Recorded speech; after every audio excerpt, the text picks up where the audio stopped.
हम लोग पढ़ रहे हैं चैप्टर 12 का चार्ज के बारे में पढ़ चुके थे। अब डिस्ट्रीब्यूशन ऑफ चार्जेज हमें पढ़ना है कि how can charges will be distribute. तो चार्ज को हम तीन तरीके से किसी भी बॉडी पर डिस्ट्रीब्यूट हुआ देख सकते हैं।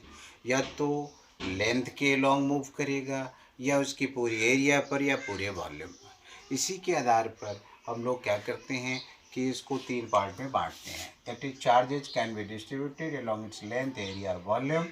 So, distribution of charges are divided into three parts. इसको हम तीन पार्ट्स में बांटेंगे। Linear charge distribution, surface distribution of charge और वॉल्यूम डिस्ट्रीब्यूशन ऑफ चार्ज। तीन पार्ट्स होंगे। तो पहले linear distribution of charge. If the charges are distributed uniformly along its length, किसी भी बॉडी के लेंथ के अलॉन्ग अगर हमारे पास चार्ज का डिस्ट्रीब्यूशन होता है तो उसे लीनियर डिस्ट्रीब्यूशन ऑफ चार्ज है।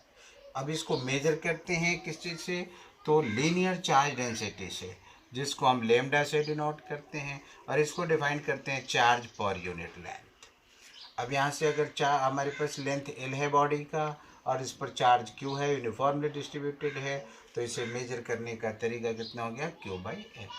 अब चार्ज की यूनिट कूलम और लेंथ की यूनिट मीटर, तो यहाँ से इसकी यूनिट क्या हो गई, coulomb per metre. Coulomb per metre इसकी ऐसा unit. Similarly if the charges are uniformly distributed over the surface area of the body, then it is called surface distribution of charge. If charge is Q, area is E, so it is measured as in the form of surface charge density, charge per unit area। इसको sigma से denote करते हैं। और इसका ऐसा unit, charge की unit coulomb, area की unit metre square, तो कूलम पर मीटर स्क्वायर इसकी ऐसा यूनिट होती है।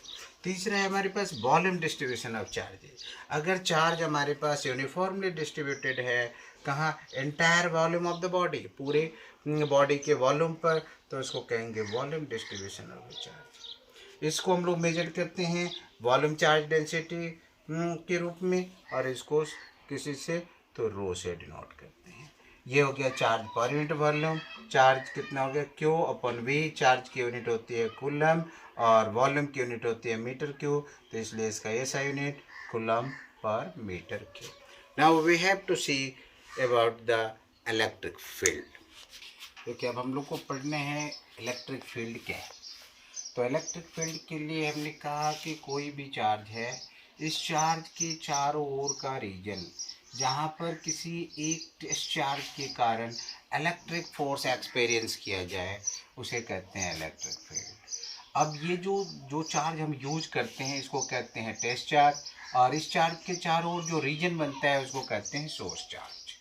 तो यही आपका टेस्ट चार्ज क्या है, that is a small vanishingly charge which doesn't affect the source charge, which is called test charge.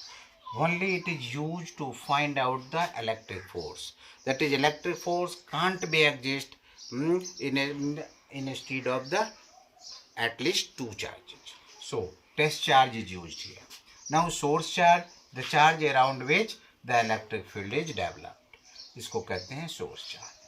अब इलेक्ट्रिक फील्ड को मेजर करने के लिए हम लोग यूज करते हैं इलेक्ट्रिक फील्ड इंटेंसिटी और इलेक्ट्रिक फील्ड स्ट्रेंथ। तो इसको हम लोग डिफाइन करते हैं कि electric force per unit positive test charge. ये वेक्टर क्वांटिटी है, ई के ऊपर arrow, limit Q naught tends to 0, F upon Q naught. इससे क्या पता चला, ये वेक्टर क्वांटिटी है, इसकी एसआई यूनिट, फोर्स की यूनिट न्यूटन और चार्ज की यूनिट कूलम, तो न्यूटन पर कूलम, और इसकी दूसरी यूनिट है वोल्ट पर मीटर।